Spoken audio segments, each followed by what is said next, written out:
Our beer of the week this week is the Ranch Water Seltzers again, because we didn't run out. So let's shout out Jack again for giving us these seltzers. And let's get right into what might be a depressing start to this week's episode. It's definitely a depressing start here at Perfect Takes. I'm your host, Stephen Patton, joined by my co-host, Jacob LaQuire. And we have a lot to break down. We're obviously going to start with what happened last night. And it was rather atrocious what happened in Charlotte. You're expecting like a great home opener. You're expecting to see more like offensive firepower, especially with DJ Chark back in the lineup. And it was just none of that. Right. I think both of these Monday Night Football games yesterday were kind of rough to watch. The Browns and the Steelers, obviously for different reasons. Heart goes out to Nick Chubb. That was just a crazy injury. Hope he gets better soon, and just hope everything works out there. And then for our game, the Panthers and Saints on Monday Night Football, it was a bad game, you're right. And it was particularly bad on offense. Bryce had some of his bad moments. He had that fumble in the red zone where he could have just gone down or thrown the ball away. He had another sack in the red zone that maybe took him out of going for it on fourth down, but we ended up with a field goal there, so that was good. But he kind of looked a bit rattled in his second game. I don't want to undersell what Dennis Allen did. He's a good defensive coordinator, but the offense was just atrocious. And I saw a tweet earlier today talking about for rookie QBs, you really need to hit on two of the three P's for them. And that's playmakers, play callers, and protection. And all three last night were horrendous. The O line, just the Saints were able to get pressure with 3 and 4 man moves, stunts, basic rushes. The playmakers, they didn't get open at all. We saw Mingo have some rookie moments, some struggles. Thielen didn't really get open. Bryce almost threw a pick because the guy covered Thielen so easily. Hurst didn't Yeah, do Thielen anything had to until the play end of the defender game. for that one to break Yeah, it up. Yeah. the which it was really good coverage, by the way, by Alante Taylor on that play. And I know JT O'Sullivan, the QB school on Twitter and on YouTube, he's gonna have a field day with that one because I don't know if you watch his videos, Steve. He's not a huge fan of Adam Thielen. You So, didn't see his comment? oh Because he yeah, commented yeah, on that. yeah, He he was like, did. He was "I don't like, know who 19 is, but he doesn't have the speed to play like wide receiver at the NFL." Like, I literally don't know what happened between JT Sullivan and Adam Thielen, but somebody like slept with somebody's girlfriend at the time. Like, it's bad, the beef between these two. yeah, maybe JT O'Sullivan was on the Vikings roster at one point, and Thielen would just drop all of his passes on purpose. Who knows? But yeah, just there, the protection was bad for most of the game. I think they held up pretty well in the run game for most of it, especially with Chuba running the ball. The protection was bad though. The playmakers weren't great, and the play calling I think was the worst of all three.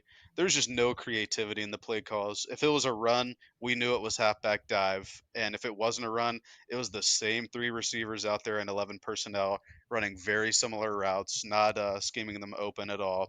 Bryce was really up against it, and I am impressed with how he played for most of the game. Like he was trying to do everything he could to overcome all like the just terrible teammates around, not terrible teammates, but terrible performance around him. But yeah, he messed up in a couple moments, and just overall as a whole, that or the offense was hard for me to watch for sure. And I want to hone in on exactly like what you said with the three Ps. And I want to start with pass protection. Obviously, when you're starting a rookie at left guard in Zavala, and then you're starting Cade Mays at right guard. And like you said, he only played about 50% of the snaps. You have a lot of inexperience right there in your Hmm. interior offensive line. You have a defensive play caller in Dennis Allen who's able to simulate a lot of pressure. Like you said, he's able to show that like, oh, maybe 5 or 6 are coming. And then he dropped back 8 and he only have 3 coming. And some of that stuff creates a lot of confusion. It confuses what Bryce Young sees, which doesn't help him in trying to make a quick decision. And then, like you said, the playmakers around him. Thielen's not getting separation, even though he had probably, I think it was outside of Hurst, he had the most separation on the team. You had guys like Mingo dropping passes, and it just all kind of, I think, really stemmed from the lack of creativity, like you said. Like, we talked about this with the preseason. Thomas Brown was calling the second halves, and it looked like we had more juice. There was more motion. There was more creativity with what was going on. And I think that's what Thomas Brown would bring if he steps into a play caller role, is he's going to be able to marry the run and the pass really well. Because, like you said, it just you could feel when a run was coming. They'd be in shotgun on 1st and 10, and you knew a halfback dive was coming. Like that's not, it's not creative. It's not causing the defense to kind of hesitate and think about what you're doing. And in order to improve, those are areas we need to grow in. And so Frank Reich at some point does need to relinquish the play calling duties, and hopefully it's sooner rather than later. Yeah, absolutely. His post-game presser also wasn't a great look, in my opinion, where Sheena Quick, who's probably one of, if not the best Panthers beat writers, asked a question about how he alluded to, Frank Reich alluded to, at some point Thomas Brown would call plays, and did Frank Reich ever consider that in this game? And Reich got, I would say he got pretty defensive about it. And he was like, no, I didn't consider that at all. Right, we could all, the coaches could all be better, the players could all be better, but I think the play caller is fine. And I don't know if he meant to sound that way, but the way it sounded was, we can all be better, but the play caller, aka me, is doing a good job. And maybe he didn't like see the implication there, but it was just an interesting comment at the end of the game. Hopefully, moving forward, there is some more juice in the play calling, just so if players can't get open, scheme them open, and if those players can't get open, put some of the other receivers on the team in the game. We were talking about it before the pod. Mingo was on the field for, I think, 59 of the 60 offensive plays. And I don't want to, I know I'm kind of a Mingo hater or whatever. I don't want to bag on him a bunch, but if he's not getting open, or if he's having rookie struggles, maybe take him out for a few plays. And I just don't see why they wouldn't give him a rest or spell him a couple plays to maybe get his head together or get some Gatorade so he's not out there every single play. Absolutely. And the fact that, like, we talked about this also before recording, is that we rostered like five tight ends in our initial 53-man roster. I don't think we Hmm. have all five at the moment. I may be wrong, Yeah, but we, Sullivan's on IR. so you still have four guys, and we ran 11 personnel over the first 2 weeks at a 91% clip. And it's just, you need to have a little bit more diversity. Our wide receiver room is not that deep.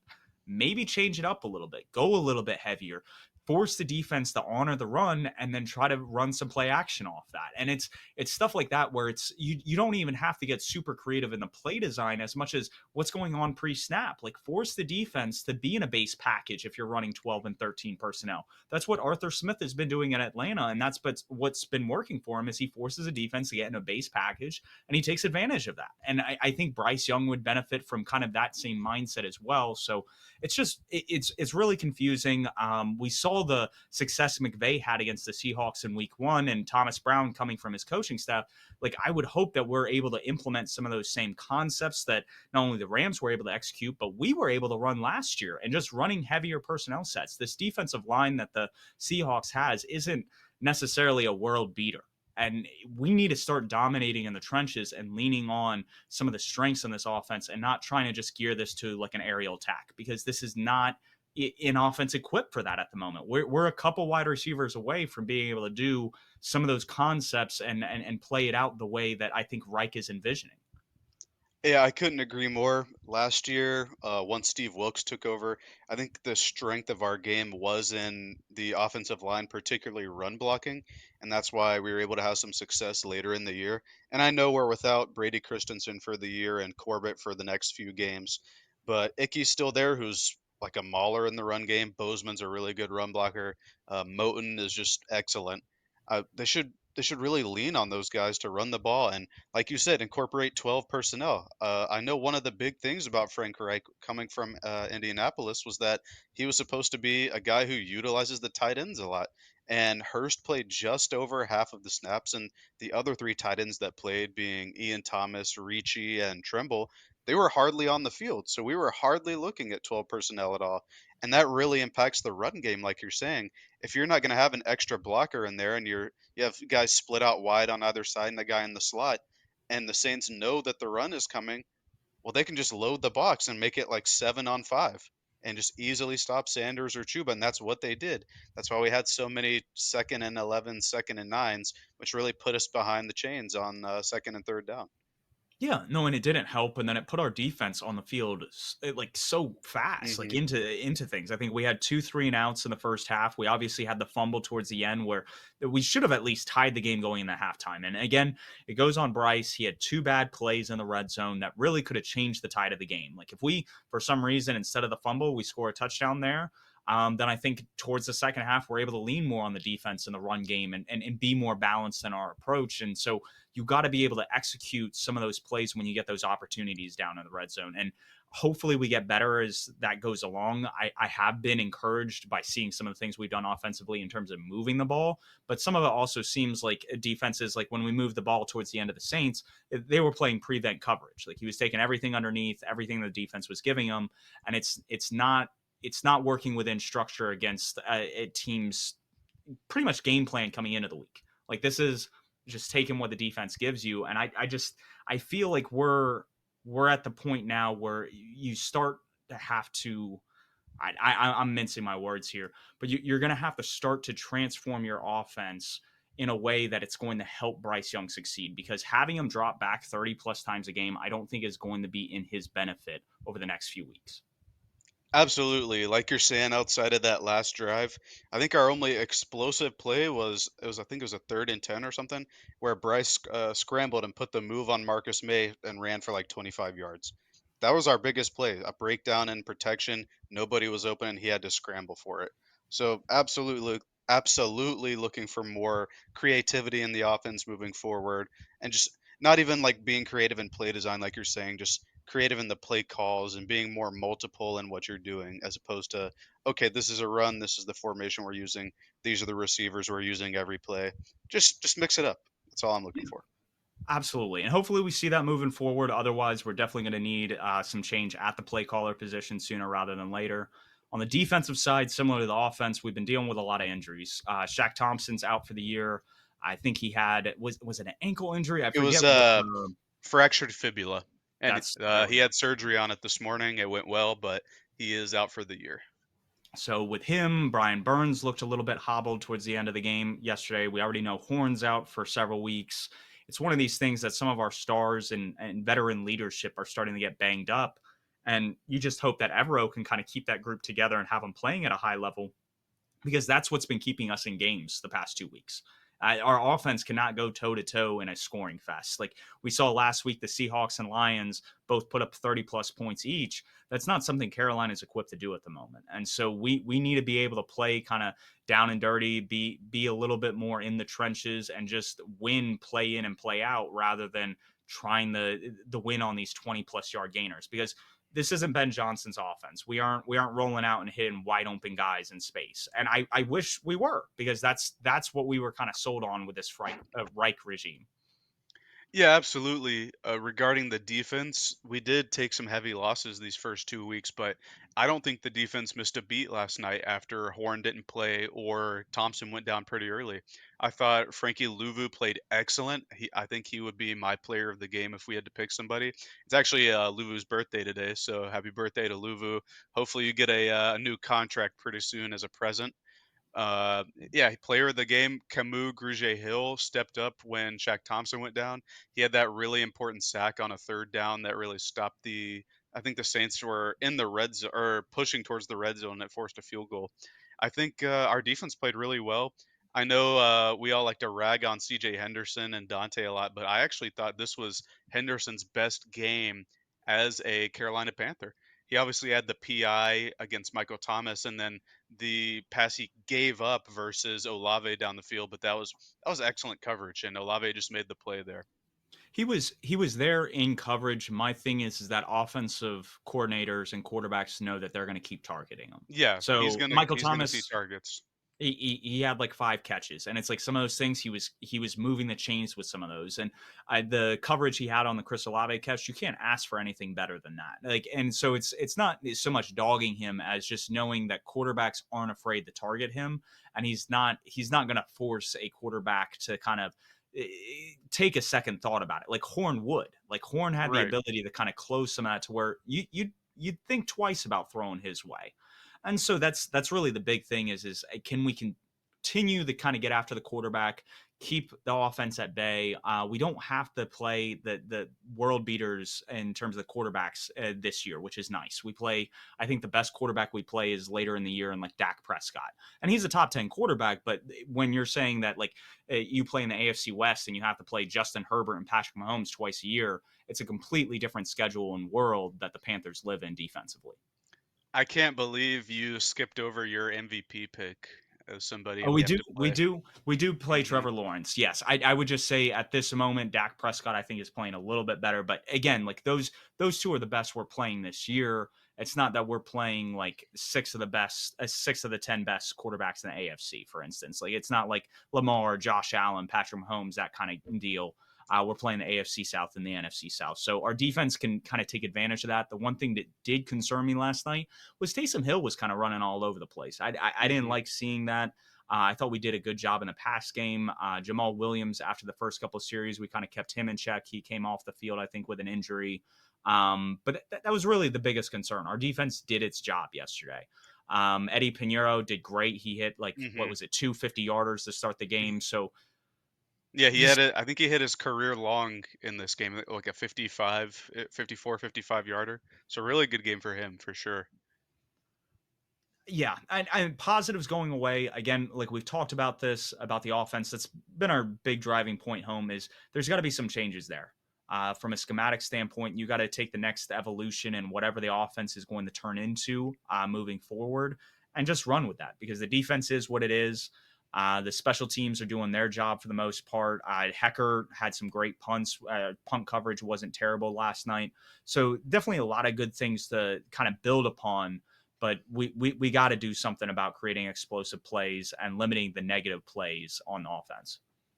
Absolutely. I think the defense was definitely the positive last night, as well as Eddie and Johnny Hecker. But we really have a really good special teams unit this year. That's something that we can look forward to. I think another huge positive was that the crowd was electric at the game once the game got started and rolling. I know us Panthers fans, we like to get to the games a little late, and the lines are a little long. So at kickoff, it might not be filled, but right around the halfway through the first quarter into the end of the game, it was loud in there. I wasn't there, but I had friends who were there, and they said it was the best atmosphere for a Panthers game since 2017, back when last made the playoffs. So that's really good to hear. And then another positive I would say is Bryce got to run his first successful 2-minute drill. And obviously, like you're saying, they were playing prevent defense because it was pretty much over at that point. But just the experience of getting to run that, moving the ball down the field, hitting Mingo on that nice out route at the end, and then getting the touchdown and the successful 2-point conversion where he improvised a bit and found Thielen. That was a really good experience for him, and And that hopefully was a good that's something throw he can on build the off two of. point. Oh I yeah, know I've been dogging Bryce, but that was a good find, good throw, and it's stuff like that that you want to build upon and don't want to take away from. But it was two wasted red zone opportunities in this game. Obviously, a slow, anemic offense, and hopefully that changes now right. around the. Before we get there, I want to say that's what he did a lot in college on that 2-point conversion. It's moving, like throwing, not throwing on the move, but going on the move, setting his feet super quick and hitting the hole. Like that's the Jameer Gibbs touchdown versus Texas was just to the other side. That's what Bryce does, and it's really encouraging to see that translate when the rest of the offense around him throughout the game didn't really help. Absolutely, and you saw that with the hip movement and moving to the side when he Hmm. hit DJ Chark on a first down play, I think in the second half. So it was plays like that that you get him out in space where he does and does well. He might be able to take that next step, and that's where we're talking about pre-show. It needs to be more under center, kind of play action bootlegs. Get him out in space where he can see everything, and then make a play from there. And I think that'll help him set his feet more. He won't have to be worried about kind of the pocket collapsing as much. There's different layers to that that help protect him and give him the best options possible. Absolutely. And I want to kick off the Around the NFL section today just because I have a gripe to get through. Why are there only three middle slate games next week? We have nine 1 p.m. games and only three 4 and 4:30 games. One of them's the Panthers game in Seattle. But why are we doing this? Like, don't we understand that having like six 1 o'clocks and six 4:30s is better? Like I just don't get it. Like because red zone stinks once it's only three games, right? It is. It is. I Yeah, would like prefer if it was like at least four in the 4 o'clock window because usually that mhm. gives enough spacing between that you're kind of caught up and everything. But yeah, when you get down to about two or three games in that 4 o'clock window, it gets really dry on red zone. And then it makes the 1 o'clock window feel like there's so much going on because Yeah, it's you like you're miss panning so into a new much. game. every 2 seconds. Like you said, you miss several plays or several critical moments. So it's if you're able to space that out, I feel like fans and other audience members are able to kind of soak in a lot more content than they would otherwise.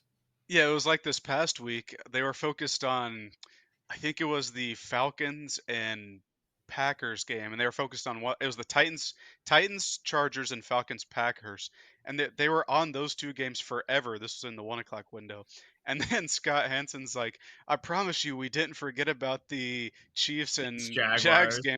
Yes, you did. Like you haven't shown us that game in an hour and a half, and that was a one-score game for a lot of the game. But yeah, like it's good. It's just like we got to figure out a way to make some more of the games West Coast or at least Central Time throughout the year, so we have more 4 o'clock games. But yeah, that's my kind of mini rant going into this section. Oh yeah, no, you're good. I think that's a good one to get off your chest. I think another one as a Panthers fan. I know we're 0-2. That's a whole big mess and hole that we're in. But a team that we traded for the move up to number one were the Chicago Bears, a team that Hmm. I from their fan base, you would have heard, especially with the state of the NFC North this offseason, that they were going to win no less than 10 games.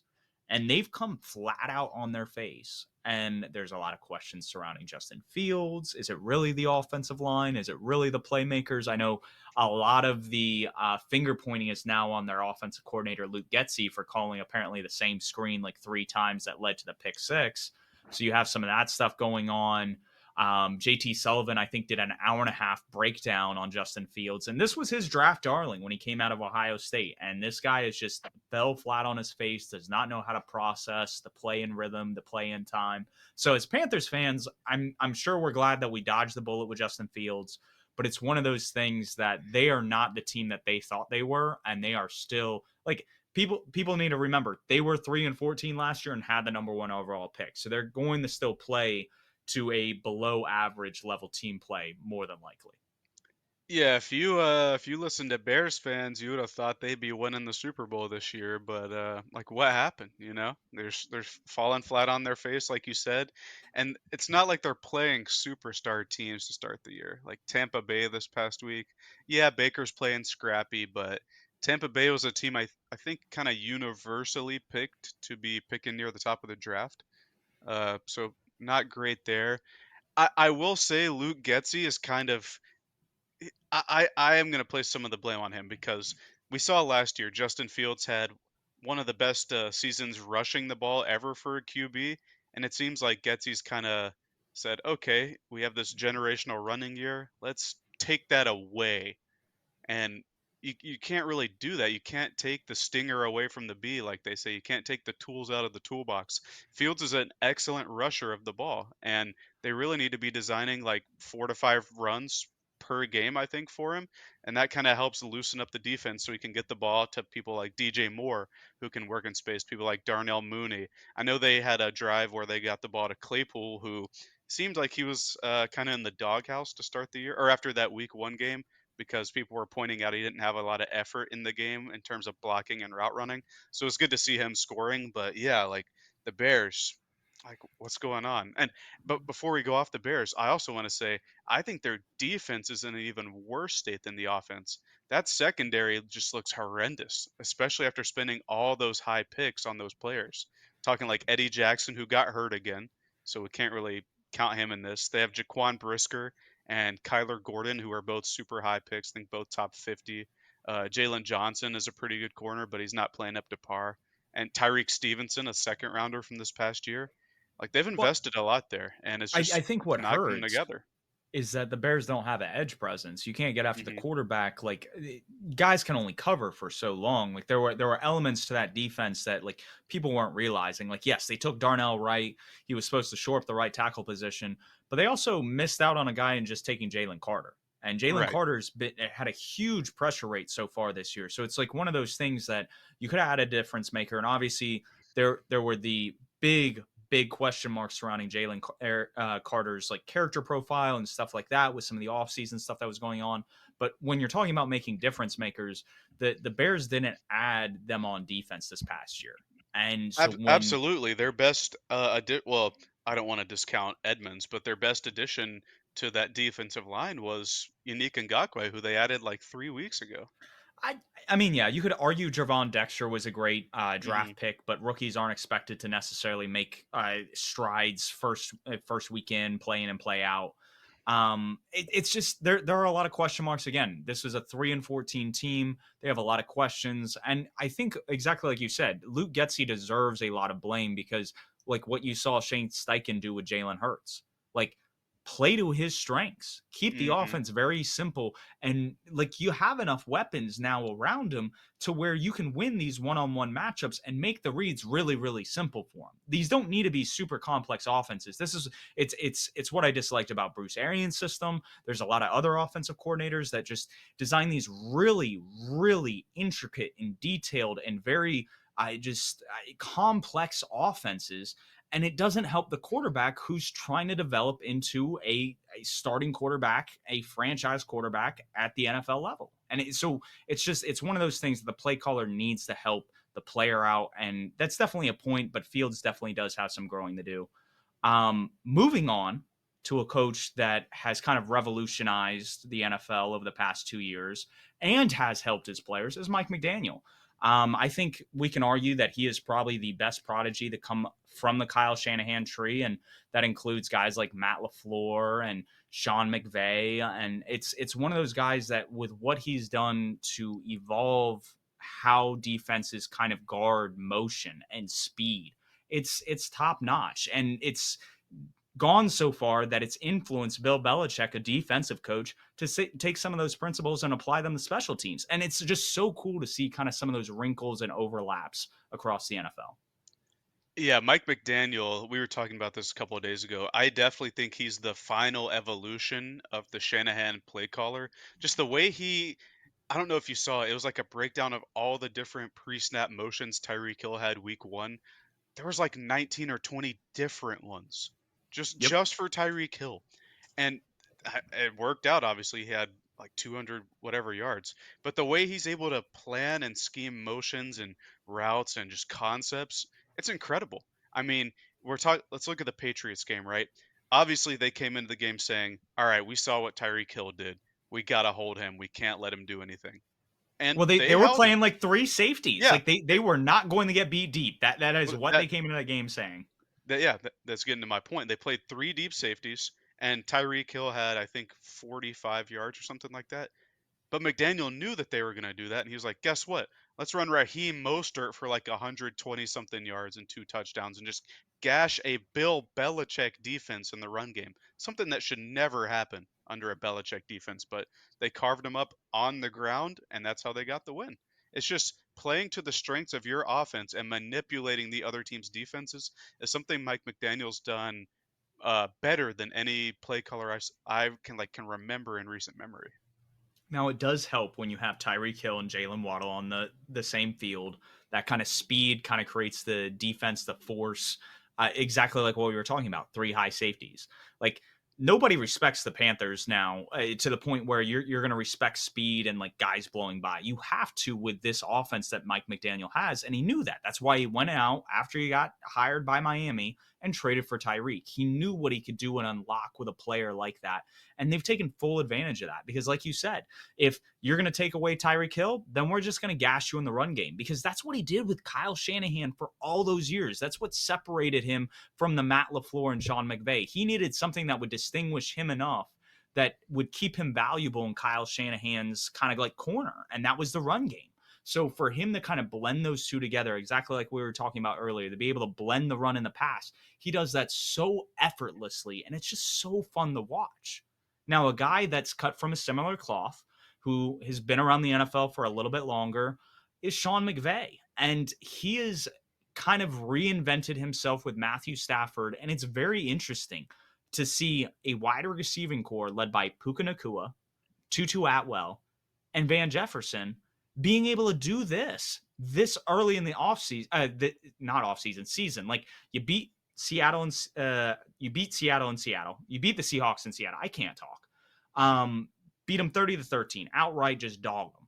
And then you play a close game to the 49ers, and they're a good team. Like they blew the doors off the Pittsburgh Steelers, and the Los Angeles Stadium was filled with 49ers fans. Like this wasn't a home field advantage situation. They played them really well. And it's one of those things that I think we need to talk about McVay as he's not done. He's not gone. He has every intention to keep winning and being effective in the NFL.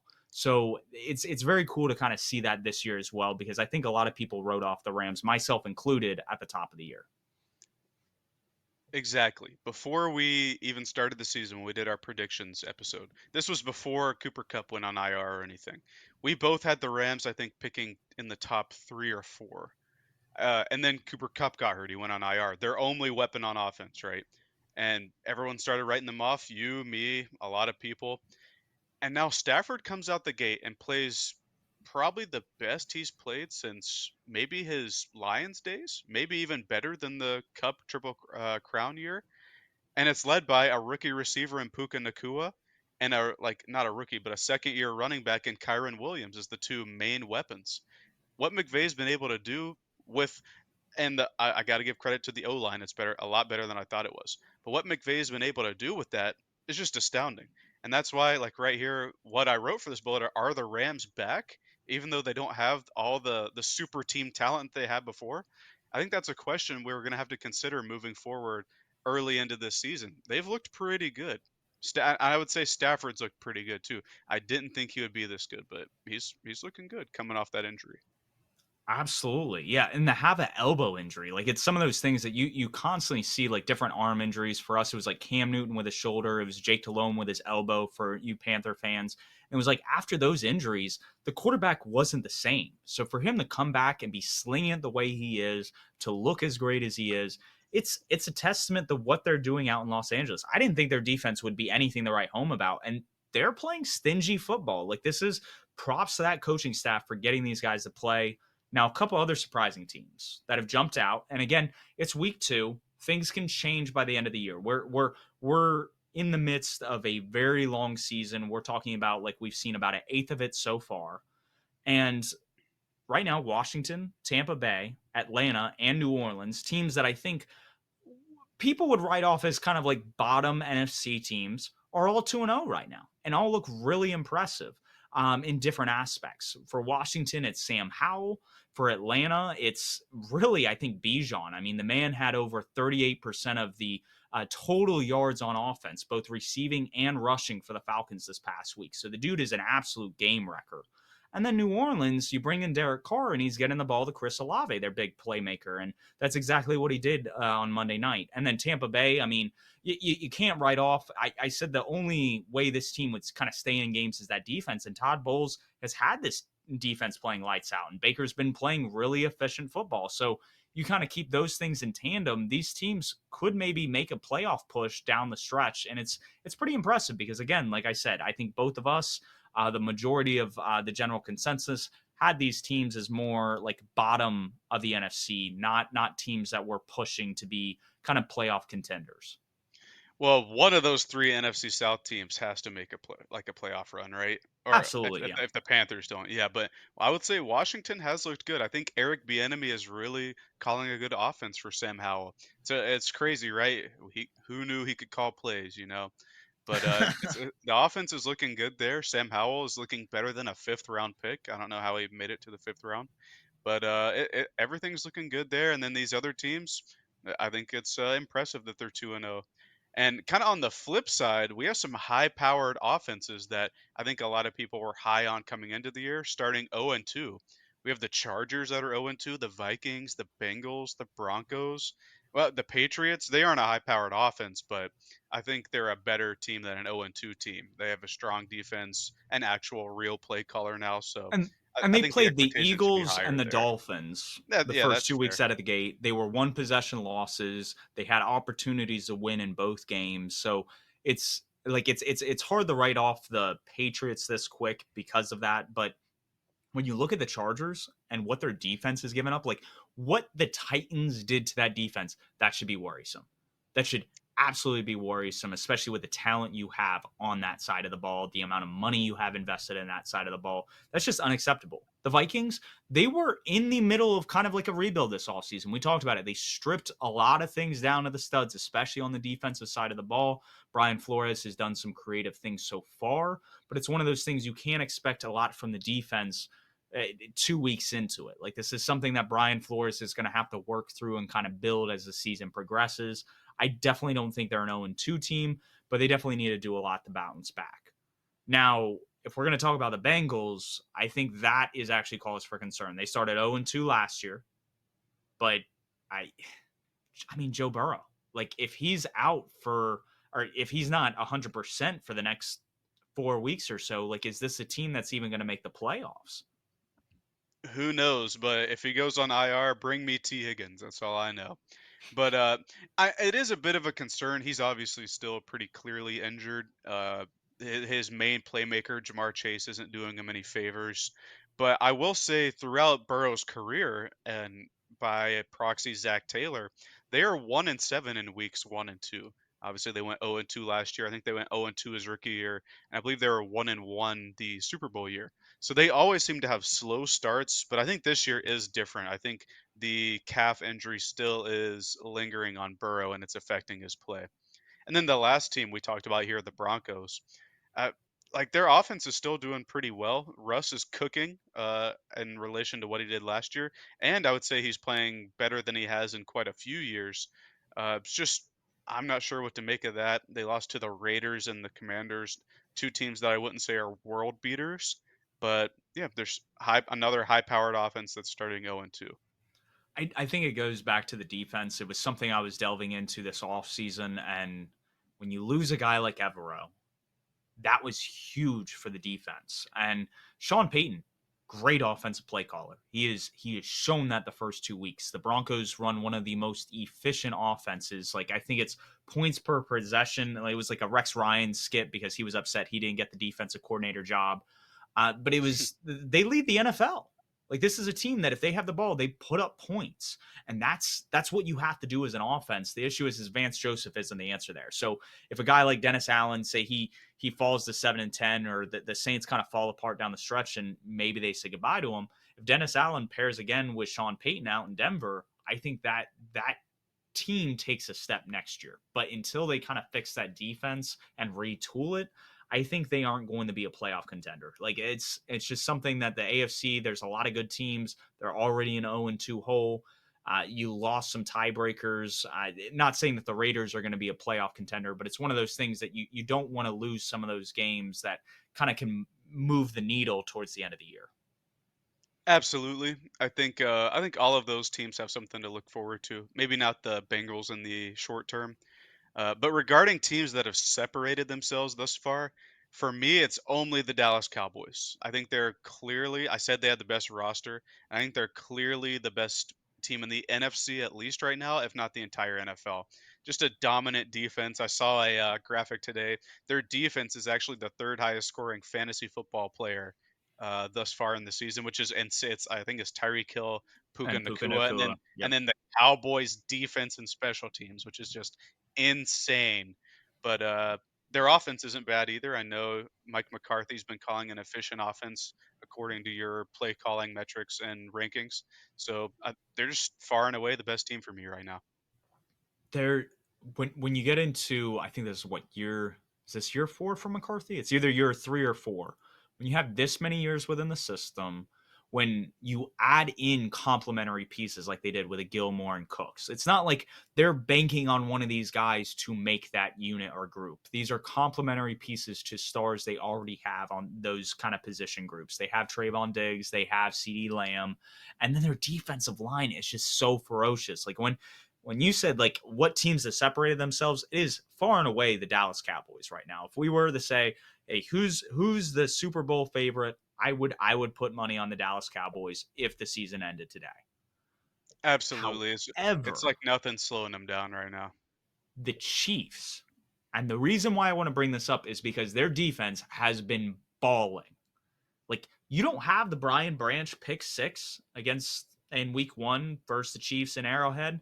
Like what they it was 21 to 20 was the final score, so it would have been like 20 to 14.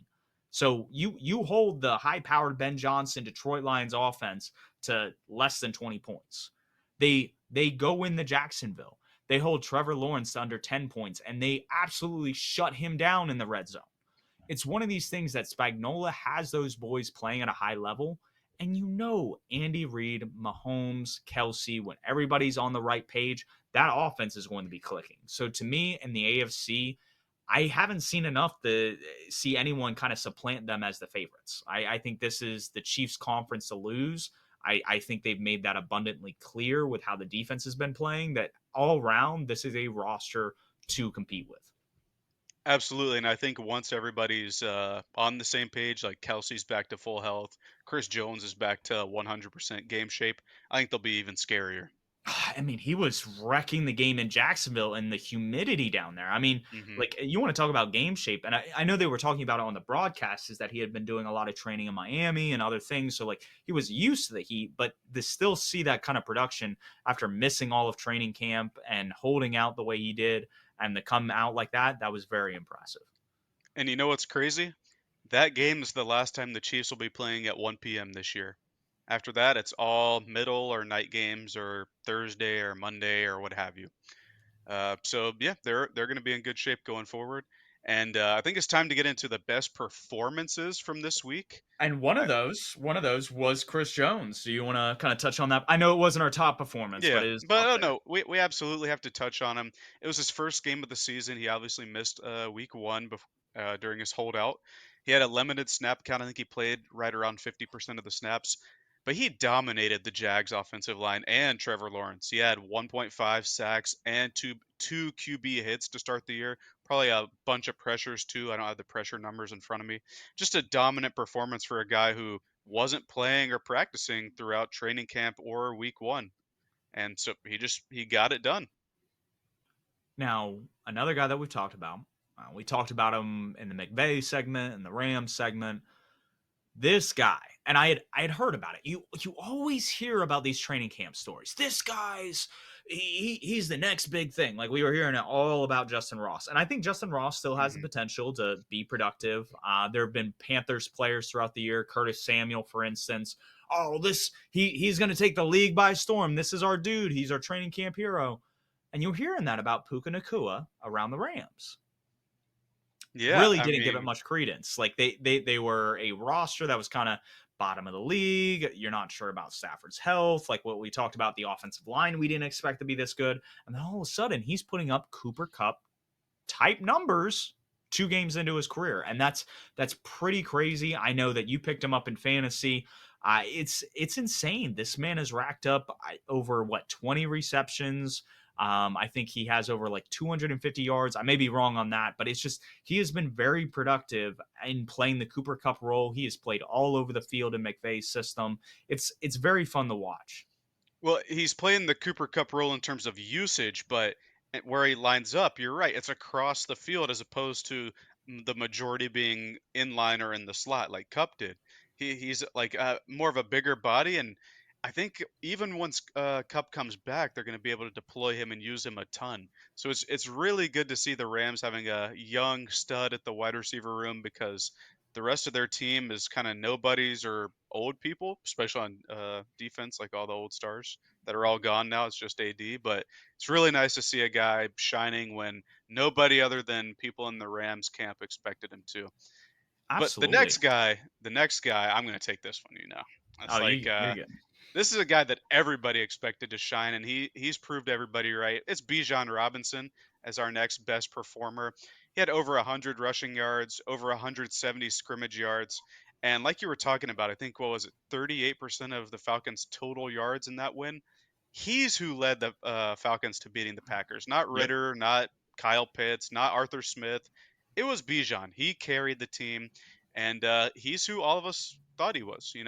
And I thought the Packers would go in and kind of crush the Falcons. I know both of us and our guest last week all picked the Packers to win that game. Bijan turned that around and helped carry the Falcons to a victory.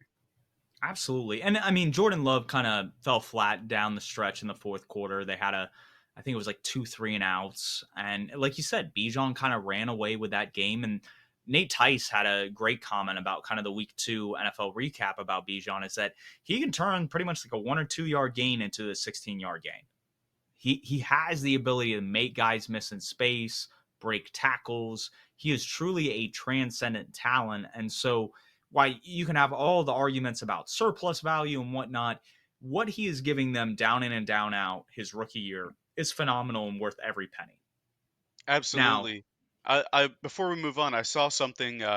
This is fantasy football related, but also relates to rookie receiving stats. Other than Puka Nakua and no, it's just Puka Nakua. I think it's Bijan Robinson has the best like yards per attempt receiving wise of all the rookies. And it's just he's just dynamic like that. He may be a running back, right? But he's going to be the best skill player on the field. And that's where taking him at pick 8 or yeah, the 8th pick overall justifies itself. absolutely. Now, another guy, and there's multitude of opinions on where this guy lands in the quarterback landscape and the ranking, and there's cool things published by like Arjun Amenin with PFF, intern with the Jets this past summer, in saying that like Kirk Cousins is kind of like what you would define as the average quarterback.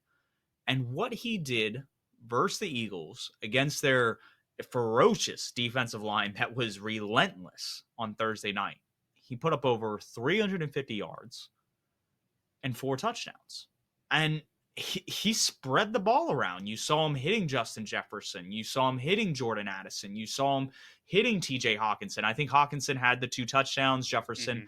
would have had the touchdown had he not fumbled at the goal line. Jordan Addison had the touchdown. Like, it's just he got the ball to the playmakers, and that's exactly what he's supposed to do. So I'm excited about what the Vikings offense will look like this year. It was something that I projected to be top 10 going into this year.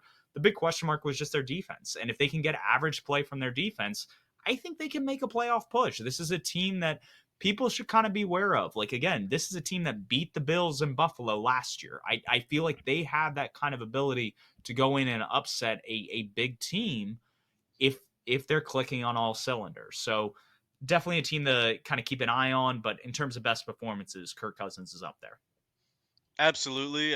We usually try to include a QB, and I think he had the best performance this week. He was just lights out. He's been on fire to start the year. If their defense were like average, like you're saying, I think people would give him more stock in having one of the best years of his career right now. But speaking of defense, our last best performer, this is a guy we added today because it was yesterday. Charlotte alum Alex Highsmith, 7 tackles, a forced fumble, and on the very first play of the game, an interception and a touchdown. Just an all-around game wrecker for the Steelers last night. Helped really disrupt Watson in the pocket and lead to that win, a big win that they needed after losing Week 1. Absolutely. And that was a game we predicted both the Steelers to kind of take. Definitely felt like that Mike Tomlin get right game. I Hmm. remember hearing Brian Clark. I think it was kind of like what he was asked, like, what's the kind of message Mike Tomlin's given in that locker room? And it's the standard's the standard. That's what it is with the Pittsburgh Steelers organization. Like, you're expected to win, but then there's an element of you never get too high and you never get too low. And so that is what Tomlin brings, is that even keel approach that you're going to go in, you're going to play your best ball. And they leaned on their defense and they won that way, which was awesome to see. And again, that kind of mantra is what we need to kind of lean into, especially with keep pounding being the Panthers kind of anthem and motto, and going into Seattle. This is a defense that can't stop the run. We saw David Montgomery and Jamar Gibbs kind of cook in Detroit last week. We saw the Rams kind of run all over them with Kyron Williams, who nobody had really heard of. I know you had done some kind of draft work on him, but from the national landscape, the general consensus, nobody really knew Kyron Williams. Is that's where we need to lean on Miles Sanders and Chuba Hubbard. And I feel like the more that we do that in Seattle, the better our chances of pulling out the win. We did it last year with Foreman and Chuba. I think we need to actually do some RB's package, get some 6, maybe even 7 offensive linemen on the field, and just play bully ball. Absolutely. I mean, I did have Kyron Williams as a top five running back in that class, and Jerome Ford too, who looked good last night. But that's neither here nor there. We do need to keep pounding the rock against Seattle. I don't think their defensive line is built to stop it. It's exactly how we beat them last year. We may not have the power back that we had in Deontay Foreman, but maybe we can, like you said, get some extra personnel in there as blockers. Maybe get Chenault some carries. He's probably our power back right now. We used him a couple times last night as a He had a runner. good run last night up the seam. Hmm. He bounced off a couple guys, turned what would be like a 3 yard gain into like a 6 7 yard gain. It was pretty nice to see. Yeah, I think that's his thing, and if we can use him that way, then all the better, right? Yeah, it's just I'm still concerned about the play calling. I don't know how that's going to work out, but hopefully we figure it out for this game. I alluded to it when we were kind of ripping on the Panthers earlier after the Saints loss. But Thomas Brown, he comes from the McVay tree. We saw what McVay did in Seattle, literally week one. We need him to replicate that. I don't know exactly. I haven't looked back at the film and seen exactly what he did to kind of rip apart that Seahawks defense, but that's a similar game plan that we need to go in with. We need to be diverse. We need to kind of show complexity about what we're doing. I know McVay likes using play action. I didn't go back and watch that game to know what all happened. I know Stafford was kind of dotting them up left and right, but again, Puka Nakua, Tutu Atwell, Van Jefferson, when I saw the highlights, I wasn't necessarily seeing this immense separation. So it's one of those things that if Bryce Young can play in structure, we can lean on the run game, we have a shot because I think our defense can play this offense relatively well. I know their interior offensive line is banged up. We need Derek Brown and Shai Tuttle to kind of get after Geno Smith, push the pocket kind of into his face. My big concern is their wide receivers. I feel like their wide receivers are a lot better than the Saints when you have Tyler Lockett, DK Metcalf, and JSN. They've been relying, kind of what I was alluding to with the Falcons and Arthur Smith, where his success has been. The Seahawks, when they were in Detroit, they would run 12 and 13 personnel, the Detroit Lions in the base package, and then they would just shred them. Like Geno Smith was out of his mind in 12 and 13 personnel. I think it was like 13 personnel. He was like 6 to 7. Nate Tice was kind of breaking it down on the Athletics. So it's one of those things that we need to make sure that we stop them, and not only those wide receivers, but when they decide to go heavy, that we can stop their tight ends. And so the loss of Shaq Thompson, hopefully Camus, Gruger Hill, and Frankie Louvu can kind of do their part. Louvu's been playing out of his mind, so I'm not too worried about him. But Camus, that's one of those things that is he going to be a liability in coverage, or is he going to be able to kind of play the run and the pass at the same time? It's going to be interesting to see. Yeah, I think Seattle's offense is certainly better than that of New Orleans or Atlanta. But our defense has looked good, I'll say. And I think they're up for the challenge, but it definitely will be a challenge. You were alluding to how the interior of Seattle's O-line's banged up. Well, their tackles are too. Both of them Yep. got hurt in week one. So I think that's going to be the pressure point for our defense, getting pressure with Burns, Justin Houston, YGM, Frankie Louvu coming off the edge. Louvu was a nightmare for the Saints O-line coming off the edge. So I think our key to success on defense is getting pressure on that O line. So Gino doesn't have the time to throw to those excellent playmakers that they have in Metcalf, Lockett, and Jackson Smith and Jigba. Absolutely, and the more that we can win the trenches, the higher the probability of us winning. Because in terms of like a skill position battle, we aren't going to win. We will not win in a shootout. We are not equipped for that. We need to play down and dirty, and that is how we're going to beat Seattle. Is just taking them in the trenches and making this an ugly fight. We'll see if that happens. Clearly, we didn't really do that with New Orleans and at Atlanta as much as I wanted to.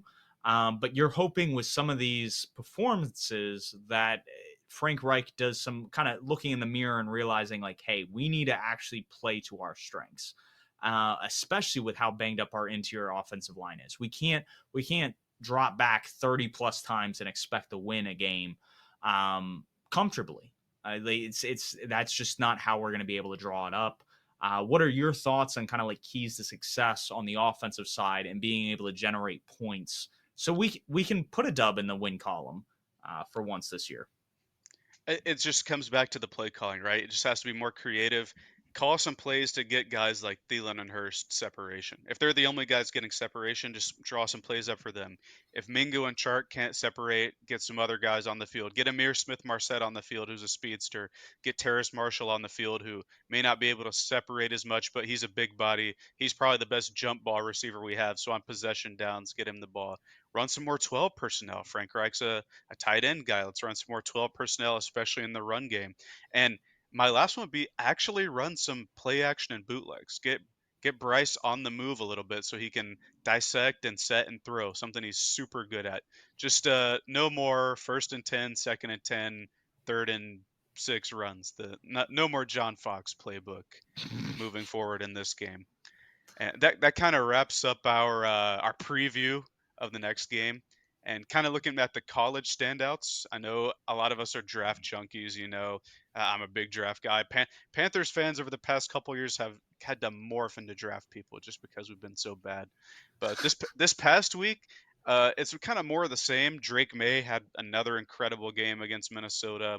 Shador Sanders, another incredible game. Without Travis Hunter for most of the game, he got hurt. Well wishes to him. After that, just egregiously dirty hit. I hope he's able to bounce back from that in a couple weeks. Colorado has a few rough ones coming up. But then the two big ones I wanted to point out were LSU quarterback and wide receiver Jaden Daniels and Malik Neighbors, respectively.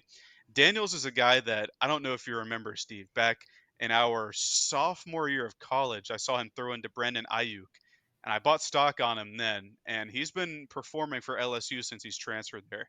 Two passing and two rushing touchdowns in this game versus Mississippi State. And then Malik Neighbors, the wide receiver, who's going to be draft eligible this year, 13 receptions, 229 yards, two touchdowns. Just an all around incredible game.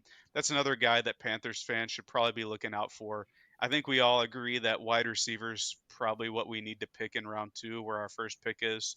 And that's another one to add to the list with like Keon Coleman, Troy Franklin, who I talked about last week. Just a bunch of guys. And then it was kind of a dull college week this past week, but upcoming. So what we'll talk about next week. This might be the best college football slate of the year. We have FSU Clemson, Oklahoma Cincinnati, Colorado Oregon, UCLA Utah, Duke UConn, Ole Miss Alabama, Arkansas LSU, Oregon State Washington State, Ohio State Notre Dame, Texas Baylor, UNC Pitt, Iowa Penn State, and Cal Washington. All of those games have at least one ranked team, and most of them they're both ranked matchups. Like I think nine. I think we have nine ranked matchups this upcoming week. It's going to be an incredible week for college football. I'm excited.